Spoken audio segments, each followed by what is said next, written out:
Bueno, pues buenas tardes a todos.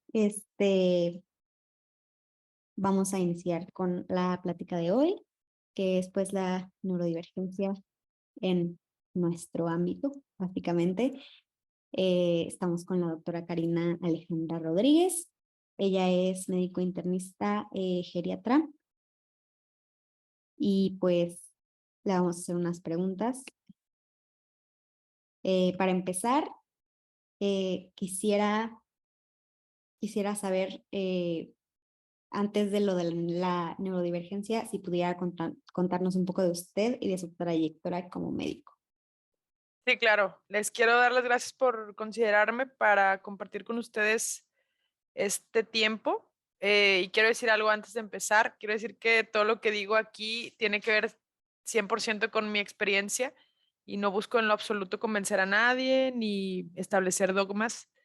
Entonces, bueno, todo es sobre mi experiencia, no es nada más allá de eso. Y sí, bueno, soy Karina, tengo 38 años. Estudié medicina en la Universidad Autónoma y luego hice medicina interna 4 años, después hice geriatría y luego pues estuve explorando por ahí varias oportunidades laborales en la institución pública. No fue para mí ni el IMSS, porque pues no me podía acomodar en ese sistema. Y bueno, finalmente estoy en la práctica privada desde que salí en el 2014. Y bueno, me encanta la academia, la investigación y ser profesora, y pues soy profesora también. Y pues eso. Soy profesora en la Escuela de Medicina, el tecnológico me ha dado la oportunidad de desenvolverme en lo que me gusta, que es ser profesora, y aquí estoy. Perfecto, súper bien. Pues quería también preguntarle qué es lo que más le gusta de su profesión, tanto de la parte de profesora como de la parte de médico. Híjole, pues no sé si aquí todos y todas sean de carreras de salud, me imagino que sí, pero bueno, la motivación inicial mía para estudiar medicina fue ayudar a la gente. Y después me confronté con muchas realidades y lo que hoy puedo decir es que, pues no, he encontrado en la medicina mi pasión, pero también ha sido muy peligroso porque, pues, mm, digamos que es muy hermoso y es muy bonito, me apasiona mucho hacer medicina, hacer ciencia, estar en contacto con las personas, pero a veces eso puede ser riesgoso si no te cuidas, si no atiendes tu salud y todas estas cuestiones, ¿no? Entonces, ¿qué es lo que más me gusta? Pues me gusta desde la medicina, me gusta lo complejo que es la fisiología, la patología, me encanta el análisis de los procesos de medicina interna y todo esto. Y el contacto con la gente, claro, me encanta poder aprender de cada persona con la que convivo, con cada paciente. Para mí, estar en lo que hago es como ver muchas películas todos los días y aprendo mucho de la gente y poder hacer grandes cambios o sea, con pequeños cambios, perdón, hacer grandes diferencias en el paciente y en las pacientes. En geriatría, pues aprendes mucho eso y creo que ha sido como inconscientemente me fui a geriatría y todas las personas que me conocían cuando elegí la especialidad, la sub, pues estaban confundidos porque decían, pues como tú eres demasiado hiperactiva, cómo te vas a ir a esa especialidad? Y ahora entiendo que pues mis pacientes han sido mis grandes maestros de la paciencia. Y con ellos y con ellas he aprendido mucho también a tomarme los tiempos, cosa que a veces en la hiperactividad pues es difícil, ¿no? Entonces, pues eso, en eso puedo resumirlo. Y de la enseñanza, me gusta inspirar y me gusta acompañar a las personas en el aprendizaje, facilitarles la comprensión y transmitirles la pasión también, pero siempre con mucha responsabilidad. Yo creo que es muy importante tomar la responsabilidad. El conocimiento es poder y también tenemos que ser responsables con eso. Claro. Y ahorita conectando con la parte de lo de la hiperactividad, justamente, en la parte más de la neurodivergencia, ¿cómo fue su proceso de diagnóstico y, por ejemplo, tratamientos, si es que aplica? Pues miren, en mi caso, yo tengo 39 años, o sea, yo nací en el 83. Todo lo que ha pasado conmigo ha sido a retrospecto, o sea, yo estoy conociendo esto apenas. Yo el diagnóstico lo tengo desde hace como unos tal vez estaré cumpliendo 4 años. Ya fue de muy adulta, y me refiero a muy adulta en comparación al promedio de los diagnósticos que se hacen ahora, ¿no? Y el diagnóstico fue pues, por exclusión, porque yo pasé por etapas complicadas con trastorno de ansiedad y depresión, que ahora entiendo tenían que ver muchísimo con el trastorno. Y una vez que logramos con mi terapeuta como limpiar esa parte y lograr una estabilidad de los neurotransmisores y sentirme ya mejor, persistían algunos datos que a mí no sé, no me gustaba. O sea, todavía me sentía muy dispersa, muy inatenta, no lograba concretar mucho las lecturas a veces, me encontraba de repente con 10 pestañas abiertas en el navegador. Entonces, hablando con mi terapeuta, le dije, es que no sé qué opines, a lo mejor pues esto tendría que ser abordado de otra manera. Afortunadamente mi terapeuta es psiquiatra, y no digo que afortunadamente sea psiquiatra, sino que hemos tenido una buena relación. Y porque bueno, cuando eres de profesional de la salud, encuentras luego también esa parte, ¿no? Que quieres de repente tener una dirección en tu tratamiento, y creo que eso tampoco deberíamos de hacerlo. Y bueno, platicando con ella, decidimos hacer una prueba terapéutica con Vivance, y una vez tomando el Vivance, pues yo sentí que mi vida cambió. O sea, yo sentí como si se apagara un motor en mí. Fue la manera en la que yo me di cuenta que sí, que era hiperactiva, que era inatenta, y ella también. Entonces, pues mi vida cambió. O sea, encontré mucha paz, encontré mucha calma, y de ahí, bueno, pues de ahí ha venido un tiempo de conocerme muchísimo, de entender que no soy yo, sino mi trastorno, porque todo este tiempo había sido pues mucho de culparme por muchas cosas. Y bueno, ahora estoy en el proceso como de entender que mi trastorno, qué es mi trastorno y qué es lo que implica, y qué, pues, qué responsabilidades tiene también. Y bueno, pues luego vino la pérdida del Vivance, que yo creo que a quienes tomamos Vivance, pues sí nos fue como un duelo. Y bueno, ciertamente ningún tratamiento ha vuelto a ser para mí, al menos, pues como el Vivance, pero lo que puedo decir es que me ha ayudado también a entender mejor que lo no farmacológico es muy importante. ¿Sí? O sea, que las estrategias no farmacológicas y el conocer tu condición, tus áreas de oportunidad, tus fortalezas, es básico también para que el fármaco pueda trabajar mejor, ¿no? Nosotros y nosotras que somos científicos y científicas, pues claro, siempre queremos que el fármaco, a veces dejamos lo no farmacológico hasta en nosotros mismos muy de lado. Y bueno, yo he aprendido que tiene mucho peso. Entonces ese ha sido como mi camino. He estado como, desde después de que ya no hubo Vivance, pues la verdad sí fue muy difícil. Estuve con metilfenidato, pero no fue tan bueno y me dio efectos adversos, que luego eso también, si quieren, lo podemos platicar, el tema de los efectos adversos. Y luego ahorita estoy con atomoxetina y escitalopram. Pero recientemente empecé con terapia psicológica coadyuvante a esto, y creo que me ha ido muy bien. Me ha ayudado mucho a mejorar la ansiedad y a conocer mejor mi trastorno. Creo que eso es bien importante. Yo creo que eso resaltaría muchísimo. Conocer tu trastorno te va a ayudar muchísimo. Claro, justamente la siguiente pregunta era que cómo le había afectado tanto de manera, bueno, ya sea de manera positiva o negativa, haber obtenido como tal un diagnóstico oficial. Entonces, pues, Pues mira, todavía no es tan oficial porque, o sea, bueno, haciendo alusión a mi trastorno, he dejado empezadas o comenzadas sin terminar, sin concluir, dos baterías de evaluación neuropsicológica que a mí me gustaría mucho completar, porque para mí es importante entender más objetivamente este tema. Pero bueno, el tener el diagnóstico me ha ayudado precisamente a no culparme a mí de las cosas que no me salen bien, o que no lo puedo concretar, o que a lo mejor el problema en esta área de las profesiones es que somos muy competitivos y muy competitivas. Entonces, para quienes no tenemos un ritmo como el de las otras personas, o que tenemos demasiadas ideas y de repente no las aterrizamos, el avanzar y compararnos con las otras personas puede ser un poquito difícil y hasta puede ser doloroso, ¿no? Entonces, pues a mí me ha ayudado como a darle un poco más de objetividad a esas sensaciones difíciles que a veces puedes tener al querer como competir o inevitablemente.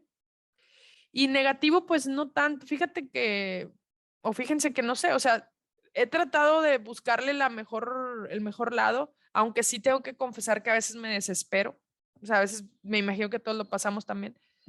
Pero bueno, es una situación que más me ha traído cosas positivas conmigo misma, ¿sí? Porque ya no bueno, al menos yo ya no me culpo, ya no estoy con esa sensación de, bueno, ya no me culpo tanto, porque es un proceso, ¿verdad? Pero bueno, es eso básicamente, para no alargarles tanto, no aburrirles. Claro, y por la parte de la culpa y todo eso, en retrospectiva, ¿cómo afectó el padecer TDA o TDAH siendo estudiante de medicina? Pues eso es algo que nos preguntamos mi psicóloga, mis terapeutas y yo. O sea, ¿cómo pude estar en el rango porque fui a un sábado lugar de generación en mi carrera? O sea, la verdad nunca reprobé ninguna materia, no fui indisciplinada.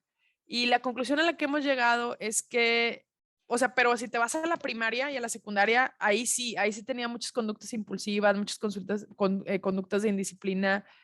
Nunca me fue mal en la escuela, pero bueno, entonces si nos regresamos a la niñez, ahí sí puedes encontrar a lo mejor datos muy, muy alusivos, pero todo ese periodo en el que tienes que cumplir, la conclusión a la que hemos llegado es que han sido conductas compensatorias, sí, conductas compensatorias, conductas obsesivas, y ahí es donde empiezas a darte cuenta que de repente las conductas compensatorias tienen una utilidad, ¿no? O sea, empiezas a darte cuenta que de repente el ser un poco obsesiva o mucho obsesiva, pues me mantuvo muy a flote o sea, en la carrera y luego la especialidad, que la residencia es un tema, ¿no? O sea, pero si yo me voy hacia atrás, les puedo decir que no es tan justo para mí porque tal vez no lo disfruté tanto, o sea, más bien lo sufrí un poco, ¿no? Porque en ese querer compensar, yo no sabía, ¿verdad?, qué estaba pasando, pero sí era difícil concentrarme, era difícil, pero pues haces uso de otras herramientas cognitivas, ¿no? Tenemos mucho la asociación,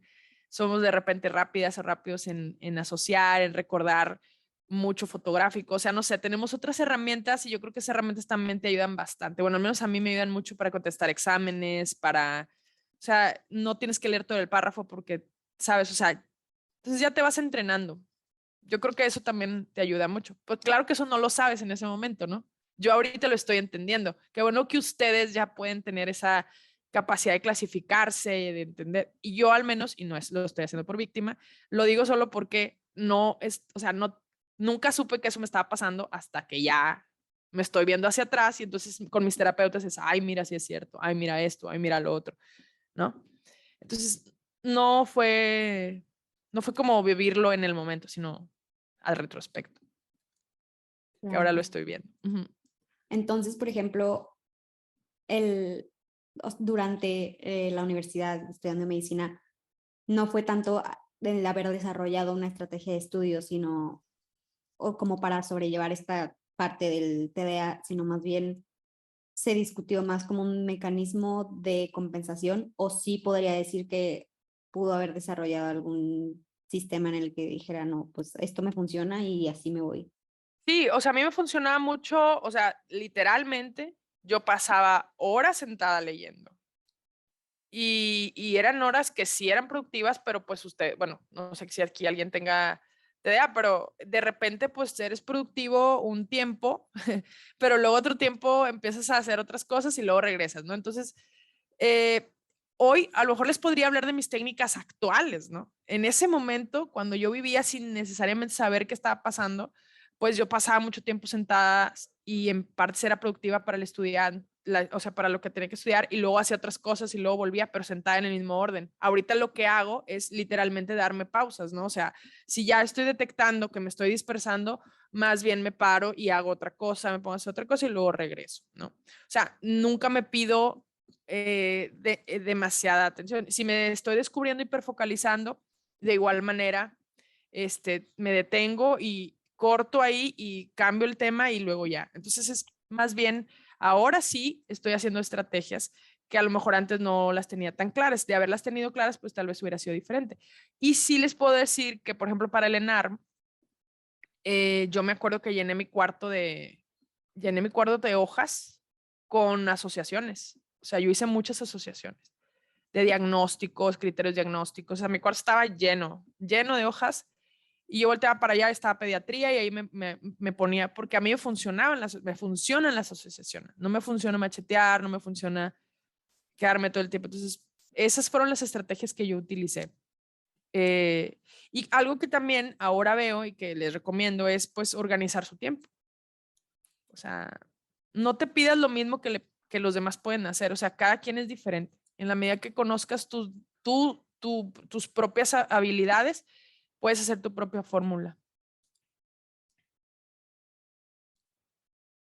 ¿Cómo, cómo describiría esta parte de organizar el tiempo?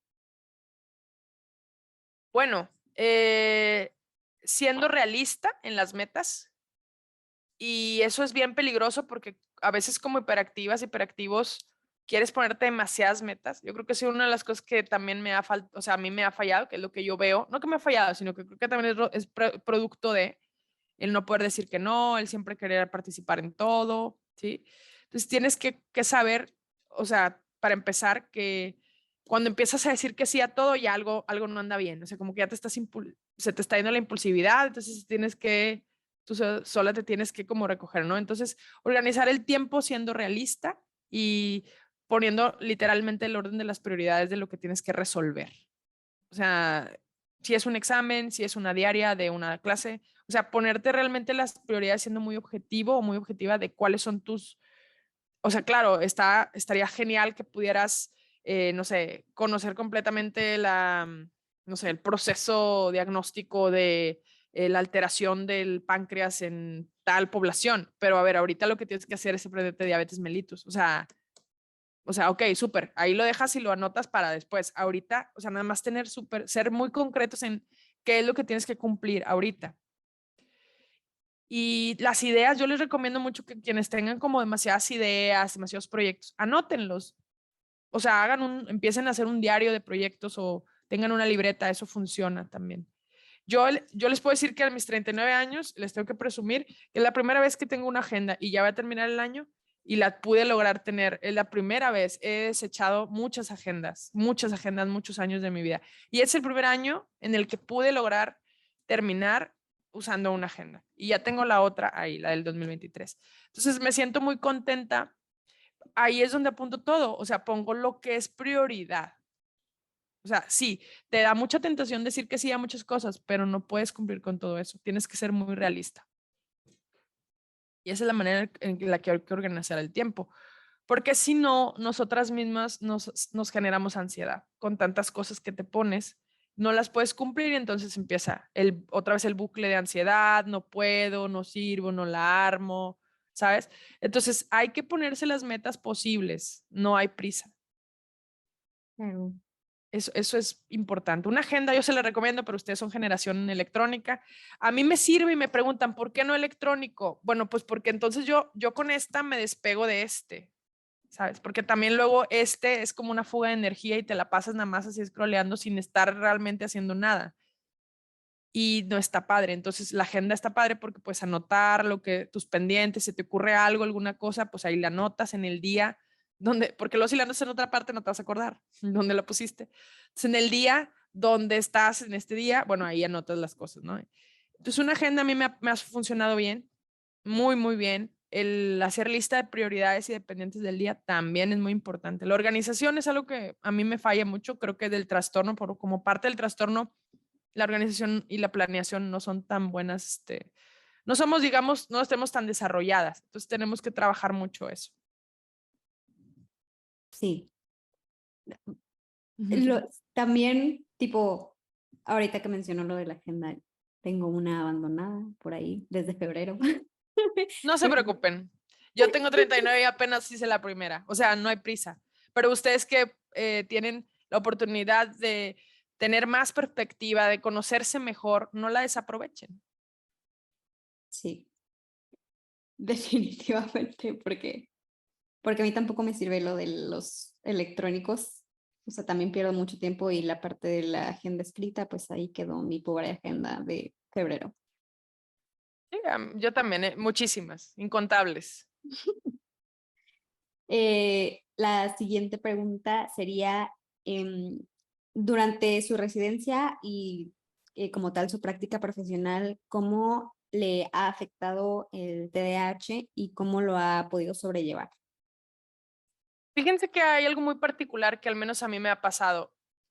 Si en algo no me pongo inatenta es en analizar los procesos con los pacientes, como que siento que ahí es donde enfoco mi atención y mi hiperfocalización. Entonces, eh, ha sido bueno, ha sido muy positivo, porque el mismo proceso cognitivo que llevo, al menos yo, que es mucho de asociaciones y de sí, muchas asociaciones, pues me permite mucho ya, digamos, ayudarle a los pacientes, a los diagnósticos, a los tratamientos, al acompañamiento y todo. Entonces, realmente creo que eh, dentro de mi entrenamiento personal, como por estos métodos de compensación, como que aprendí que en eso no puedo desconcentrarme, ¿sabes? Aprendí que una falla en eso iba a ser, pues, iba a ser lamentable, ¿no? Y sobre todo lamentable en términos de mí, mi culpa, mi proceso este de, ¿sabes? Entonces tú mismo vas compensando con más, siendo más rígida. Entonces, no estoy recomendándolo porque tampoco es como lo mejor, porque por el otro lado está la ansiedad y está la depresión y tal. Pero bueno, eso, si me preguntan a mí, así es como he funcionado. Ahora lo que hago es, estoy deconstruyéndome. O sea, porque sí realmente, sí soy de otra generación también en cuanto a la formación médica, mucho más rígida, mucho más intransigente, mucho menos comprensiva de la salud mental, de la salud física tuya o mía, al menos en ese tiempo, donde llorar era pues que estabas loca o que estabas mal, ¿sabes? Entonces, pues eso hay que de construirse, ¿no? No estamos ya en ese momento. Entonces creo que eso pues te deja como un poco ahí entrenado o entrenada como para hiperfocalizar. Yo ese sí es como lo he leído yo con mis terapeutas, así es como lo he hecho. Y ahorita que ya tengo el diagnóstico, pues estoy deconstruyéndome para darme chance más de no ser tan una máquina, no ver tantas personas, no tantos pacientes, entender que tengo que darme tiempo, que mi cabeza funciona mejor si no le meto tanta ansiedad, en fin, varios puntos ahí que vas aprendiendo. Justamente con la parte de la ansiedad, de la depresión y de darse como chance, Ujú, en cuanto a la parte emocional y social y pues más de su vida profesional, personal, ujú. ¿siente que le afectó tener TDAH? No, es que ¿saben qué pasa? Para mí hizo todo el sentido del mundo cuando supe que tenía. O sea, cuando yo entendí qué es el TDAH y entendí que mi impulsividad, mis conductas en mis relaciones interpersonales, con mis jefes, con mis amigos y amigas, tenían que ver con eso, pues entendí que eso era, ¿no? Entonces, para mí fue más bien descansar un poco y entender que es un trastorno y que tengo que hacerme responsable, claro. Pero bueno, pues ha sido más bien, o sea, sí ha sido difícil porque las relaciones interpersonales pueden ser complicadas, pero creo que de ahora en adelante, pues van a ser mejor, porque ya sé cuáles son mis áreas que debo evitar, ¿sabes? O sea, lo que debo de tratar y todo eso. Claro. Este, pequeña pausa, quedan 10 minutos de la sesión. Si se cierra, es el mismo ID. Ustedes dicen si quieren que cerremos y nos vamos a conectar o hasta que falten algunos minutos para no quedarnos interrumpidos.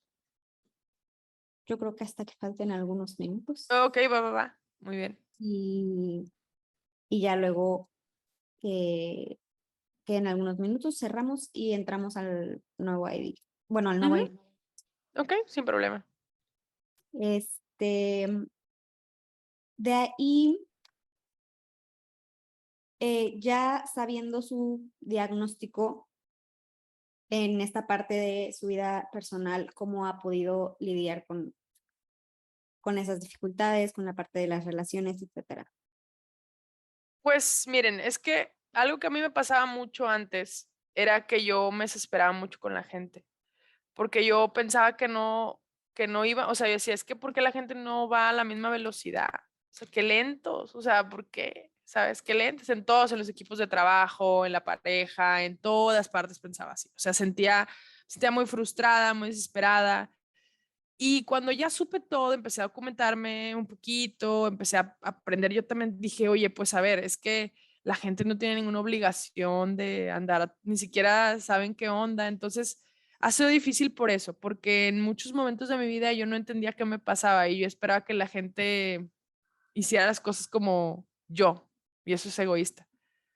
Pero ahora que entiendo de qué se trata, pues más bien yo soy la que le ha bajado las revoluciones y ha tratado de canalizar todo eso sin reaccionar contra las personas, ¿no? Eh, Nunca he tenido ningún tipo de discriminación, realmente no, no por esto al menos. Em, Y bueno, me he prometido que siempre que pueda voy a decir que si algo me ha limitado, o sea, no limitado, sino si yo he encontrado alguna limitación en mi vía de desarrollo ha sido más por ser mujer que por cualquier otra cosa. Creo que todavía las mujeres tenemos en medicina, en la academia, en ciencia, muchas limitaciones todavía. Entonces va más por ese lado que por... Entonces realmente ha sido por eso, o sea, que sentía yo que la gente iba muy lenta, no comprendía la razón de por qué la gente no conectaba con mis ideas grandiosas, que cómo es posible, que pues oye, la gente no tiene ninguna obligación, honestamente. O sea, entonces me sentía frustrada, me alejé de muchos grupos de trabajo, decidí darle yo sola, hasta que entendí qué onda, ¿no? Y ahora ya, pues me siento más relajada, ¿no? Ya no estoy tan apurada, ya entiendo a las personas y no me apuro tanto. A grandes rasgos creo que en eso podría resumir como la mayor dificultad que he tenido. Y eso aplica también para la pareja, los amigos y las amigas, que a veces esperas también que te sigan para todo y pues no tienen por qué, o sea, ¿sabes? Entonces es eso. Claro, justamente la siguiente pregunta era si había alguna vez experimentado algún prejuicio o discriminación por parte ya sea de compañeros o pacientes por su diagnóstico. No, no, o sea, realmente no. Yo, y les digo, siempre me lo he prometido a mí, desde que lo deduje, desde que encontré esa respuesta es, nunca he sentido ninguna limitación en mi vía de desarrollo más que por el hecho de ser mujer. Es decir, creo que todas las mujeres todavía en ciencia tenemos una desventaja bastante grande. No digo que no existan otras limitaciones y otras discriminaciones, ojo, no lo estoy diciendo, pero sí pienso todavía que al menos en mi caso, desde mi punto de vista, creo que ser mujer es como lo que más a veces te limita más que otras cosas. O sea, le tienes que poner un poco más de empeño porque sí hay menos, todavía falta avanzar en eso. Y bueno, ahorita hablaré de otras cosas desde mi punto de vista como profesora, para quienes tienen este trastorno, ¿no? Ya lo diré en su momento. Si quiero lo digo de una vez. No, no es cierto. De hecho, justamente Bueno, le iba a preguntar qué le diría a un estudiante de medicina que tiene un diagnóstico de TDA y que pues le preocupa para su vida profesional, le impide desarrollarse como médico, pues terminar la carrera claro. bien. Híjole, ¿sabes qué? Yo lo que primero que recomendaría es sé compasivo o compasiva contigo, ten paciencia. Y se lo digo siempre a mis grupos, cuando estamos en los grupos, siempre se los digo. Ténganse paciencia, pero la otra cosa es toma la responsabilidad sobre esto. O sea, la responsabilidad es, tienes que ir con tu terapeuta, tienes que conocer bien cuáles son sus áreas de oportunidad. Tenemos que ser abiertos y abiertas para los consejos y los tips, ¿ok? De otras personas. Eh, y lo que diría es, concéntrate en tus propias metas. Y eso se lo digo a todas las personas. O sea, es que en el ámbito de salud, de verdad, somos bien competitivos y bien competitivas. Eso me preocupa porque eso abona muchísimo a que la salud mental se deteriore. Entonces, sobre todo cuando hay TDA, TDAH, o sea, sí hay que conocerse, conocer tu trastorno para poderte tú misma o tú mismo, pues ser compasiva o compasivo y encontrar el método, tu propio método, porque esa es la respuesta. O sea, no hay un método para todos o para todas. Cada quien tiene que hacer el suyo. Y eso viene de conocerte y quererte. O sea, realmente sí es un acto de autoamor y de autocuidado que a veces no nos enseñan. Bueno, o sea, mi generación no nos enseñaron en lo absoluto el autoamor y el autocuidado. Entonces es difícil. Yo no sé, yo veo que ustedes, estas nuevas generaciones, yo percibo que está mejor. Hay mucha apertura, las cosas se dicen por su nombre. Lo que me preocupa es la gente que todavía está del otro lado, ¿sabes? O sea, que está en puestos de poder y que no entiende estos cambios generacionales. Eso es lo que me puede llegar a preocupar. Pero yo diría, hay que conocerse a sí misma y a sí mismo. Claro. Ya.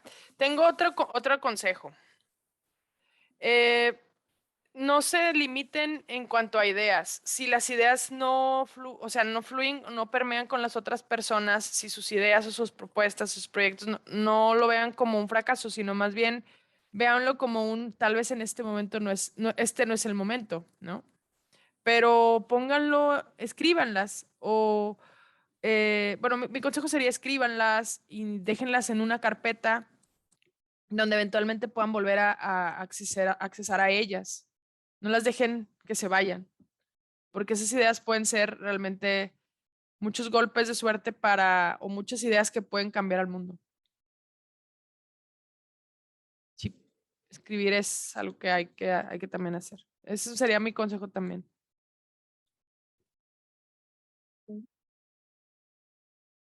Entonces, creo que una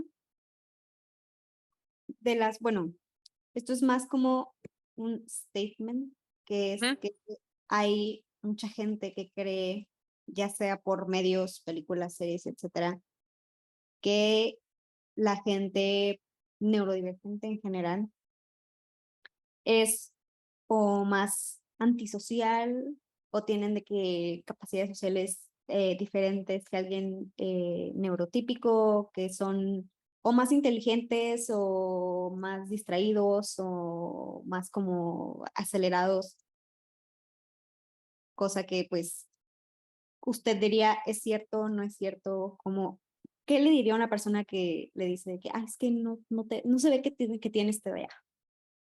Lo han dicho muchas veces. Y lo único que digo es, bueno, pues es que de verdad nadie sabe lo que cada persona trae en sí misma. O sea, yo al menos, porque nuevamente, como les dije desde que empecé, yo estoy hablando desde mi experiencia y lo que hablo con mis terapeutas es, de verdad es que mi grado de ser funcional es demasiado alto en situaciones de demasiado estrés. O sea, he tenido condiciones bastante críticas de depresión en las que no he dejado un solo día de ir a trabajar. Entonces, la verdad es que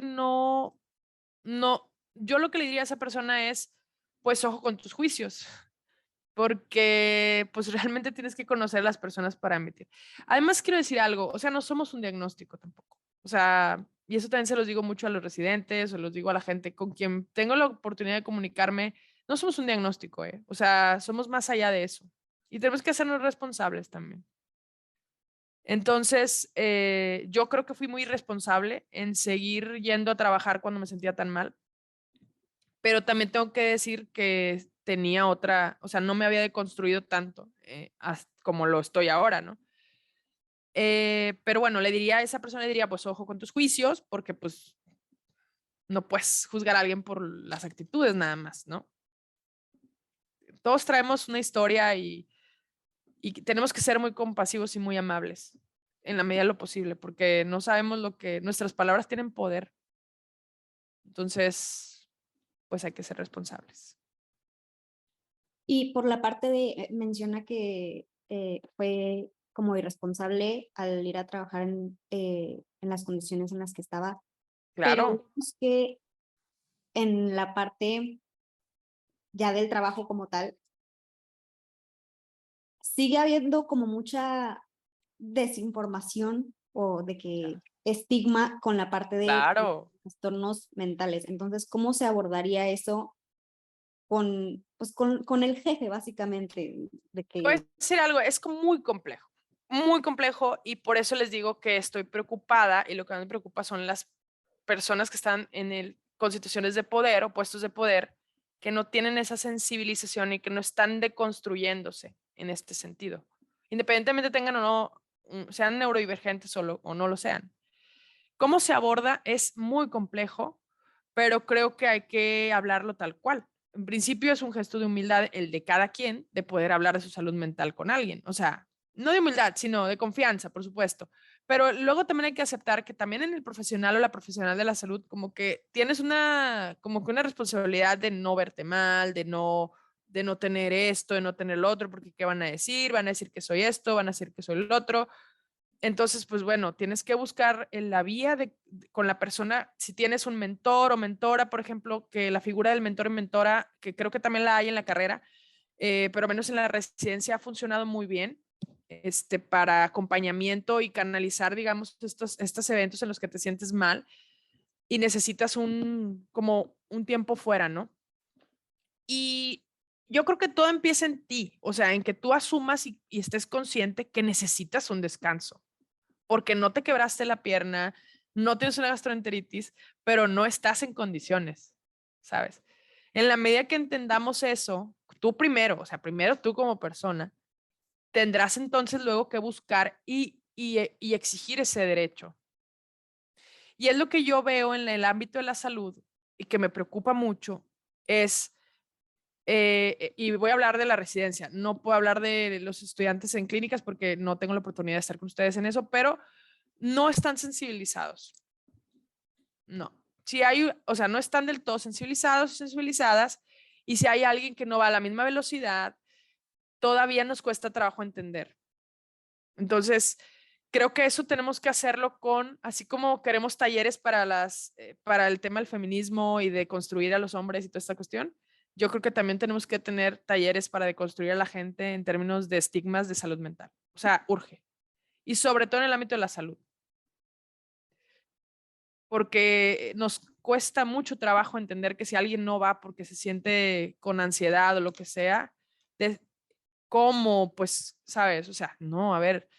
Que le Entonces, eche ganas. ajá, tú como profesional de la salud, pues, ¿qué onda, no? Entonces, se debe de abordar, claro que se debe de abordar, pero se debe abordar con la persona indicada. Sí, creo que eso es muy importante. ¿Ustedes con la figura de mentores, tienen figura de mentor ustedes o no? ¿Y Sí, mentoras? Pues usen esa figura, creo que es una muy buena figura. Acá en el posgrado, al menos donde yo estoy, nos ha ido bien. Hemos tratado bueno, hemos contenido, hemos dirigido, canalizado, pero cuesta mucho trabajo. Se los digo yo, hemos tenido, bueno, yo que he tenido experiencia de ser mentora, hemos tenido o sea, cuestiones ahí difíciles. Entonces sí pero hay que decirlo, o sea, hay que decirlo. Empieza en uno, en una. Ujú. creo que Ana Lau tiene una pregunta. Adelante, Ana Lau.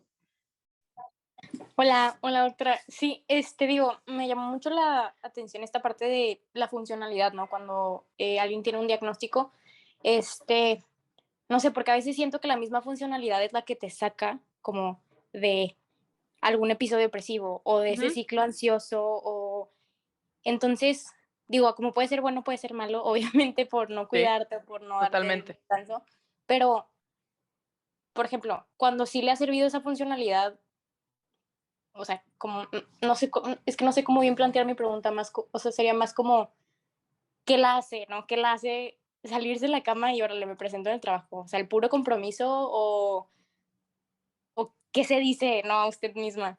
No sé cómo explicarlo, si no me pregunta. No, mira, gracias por tu pregunta, Ana Laura. Tienes toda la razón. O sea, la funcionalidad, pues es una de las cosas que te mantienen, ¿no? El sentido de la responsabilidad, ¿no? Pero yo sí les puedo decir, digo, porque de eso se trata, a mí no me da ningún problema hablar de mi salud mental y de mi proceso, o sea, ha sido con altas y bajas. Y en momentos más complicados, que tenía una depresión muy profunda, que no me bañaba, que estaba muy mal, no dejé de ir al trabajo. Entonces, sí siento que en ese punto no tuve yo la conciencia porque tal vez el mismo proceso no me lo permitía, ¿sabes? O sea, ya estás en una condición en la que tus neurotransmisores pues tampoco te dan no te facilitan mucho la comprensión de las cosas, pero sí creo que en esos puntos sí tenemos que detenernos un poco, ¿no? Alguien te tiene que decir y tenemos que saber escuchar y decirse, es que, pues a ver, ¿qué me decía? Pues era el sentido de la responsabilidad. Era eso lo que me levantaba, el sentido de la responsabilidad por sobre cómo me sentía. Y eso es muy cuestionable. Yo creo que sí es muy cuestionable. Ahí podríamos hacer un debate sobre cuándo hasta dónde y hasta cuándo, ¿verdad? porque claro, yo les puedo decir que sí, pues ya estando en el trabajo, pues ya te ciclas y ya se te olvida, ¿no? Se te olvida. Pero físicamente, pues sí estás teniendo ahí rezagos. Entonces, yo creo que, claro, la funcionalidad es importante mantenerla, pero sí siempre tengo un amigo que siempre nos dice que hay que tener automonitoreo, ¿no? O sea, y cuando no te sientas realmente bien, pues hay que tomarse un descanso. Y un descanso puede ser hacer media jornada, por ejemplo. Oye, les puedo compartir, por ejemplo, que en este punto de mi carrera ya prefiero no ver paliación o agonías, por ejemplo, porque a mí me genera demasiada angustia, pero no la pérdida, sino el proceso, porque hay gente que no se desapega. Entonces, esas angustias, esas negaciones finales de las familias, a mí al menos yo ya detecté que no me ayudan mucho a mi salud. O sea, en este punto yo ya digo, ¿sabes qué? Mejor voy a canalizar a estos pacientes porque a mí no me ayuda, o sea, no les voy a ayudar y yo tampoco me voy a ayudar. Me van a detonar ciertas cosas. Entonces, pero eso pues no fue, al principio no fue así. Cada quien vamos teniendo nuestros. Entonces, es simplemente ir a lo mejor evitando algunas cosas, los días que no te sientes tan bien. Y cuando de plano ya tienes que pedir ayuda, pues hay que pedir ayuda. Y es justamente lo que menciona de tener como compasión con uno mismo también. O sea, creo que toma como mucho valor y como bajar un poquito la parte del ego de yo puedo todo. Decir, Híjole, no, esto no, esto ya no lo quiero ver. es que, pues mira, hay de dos sopas. O de plano ya tienes compasión y te cansas de sentirte así y pides ayuda, o la otra es sigues en la negación, ¿no? Y eso pues nada más está aumentando y perpetuando. Y eso que dices del ego, claro, o sea, y es que podríamos hacer un debate del ego en el profesional de la salud. Y no es que haga juicios, sino es que realmente, en serio, si estamos necesitamos tener más empatía. Porque con los pacientes podemos ser empáticos, pero entre nosotros a veces no somos empáticos. Entonces hay que ser empáticos entre nosotras y entre nosotros como profesionales de la salud. Cada quien es diferente. Claro, pues creo que por nuestra parte ya se acabaron nuestras preguntas. Entonces, Ok. no sé si alguno de los que están escuchando tenga alguna pregunta para la doctora. Marce. Sí, hola. Yo tenía la duda de cómo, o sea, ahorita con de lo del diagnóstico que fue tan tardío y así, o sea, ¿en qué punto como que dijeron en conjunto de que tú y tu psiquiatra de, ok, esto ya no es de que ansiedad o esto ya no es, o sea, como para poder decir esto ya es algo más? O sea, ¿cuáles fueron como que esos puntitos? Claro, Marcela, gracias. Mira, pues ya habíamos resuelto, el estado de ánimo estaba bien, la ansiedad estaba controlada y seguían seguían las dispersiones, las inatenciones, esa ir de una cosa a otra, el sentir que siempre estaba apurada por hacer una cosa y no la terminaba y hacía la otra. Y eso fue lo que la verdad es que yo le insistí a mi psiquiatra. Porque yo tengo, bueno, mi socia, una amiga, gran amiga, Sandra Mesa, es neuropsicóloga y tenemos una relación muy cercana. Y ella también ha sido una persona muy importante y clave para mí en este proceso, porque ella me ha dicho, en este ser amigas, se ha dado cuenta de muchas cosas y me ha dicho, oye, pues yo creo que tú deberías de revisarte, yo creo que tú vas por este lado y tal. Entonces, entre lo que ella me decía y entre lo que yo, o sea, en mi automonitoreo yo detectaba, yo le decía a mi psiquiatra, oye, pues dame chance. Y la verdad es que sí fue difícil convencerla, no les digo que no, porque también está el ego de nosotros como profesionales de la salud, como me vas a decir tú, paciente, lo que tengo que hacer, ¿no? Siempre he tratado de ser muy respetuosa con mis terapeutas, de darles el tiempo cuando ellas decidan, pero en ese momento pues tomamos el acuerdo, Marcela, y pues empezamos con una dosis muy baja de Vivance, como que creo que ella fue como, ok, ándale, tómatelo, ¿no? Ya que estás de insistente. Y cuando vimos que hubo un cambio muy favorable, porque de verdad fue un antes y un después para mí. Y es pura química, es pura neuroquímica. Ahí fue donde dijimos, bueno, pues este era como el cabo que faltaba atar en este proceso, ¿no? Entonces esa fue la forma de... Y luego supe que es muy común, que la comorbilidad de ansiedad y depresión en TDA es muy común, que en el adulto y en la adulta pues es diferente que en los niños. En fin, ya empecé luego a entender muchas cosas, pero literal fue así. Gracias por acercarse y siempre que pueda, pues puedo apoyarles y en lo que yo pueda, pues ya saben. Y quienes me conocen saben que estoy abierta a cualquier conversación. Y bueno, pues qué bueno también, así como dicen a Laura, que haya este espacio, difúndanlo y no dejen de promoverlo y de tener este tipo de conversaciones con gente que les puede dar también desde la experiencia, porque desde la experiencia alguien también se puede ver identificada y ahí puedes también ganar mucho, no nada más desde la teoría. ¿Ok? Entonces, pues bueno, pues nada más.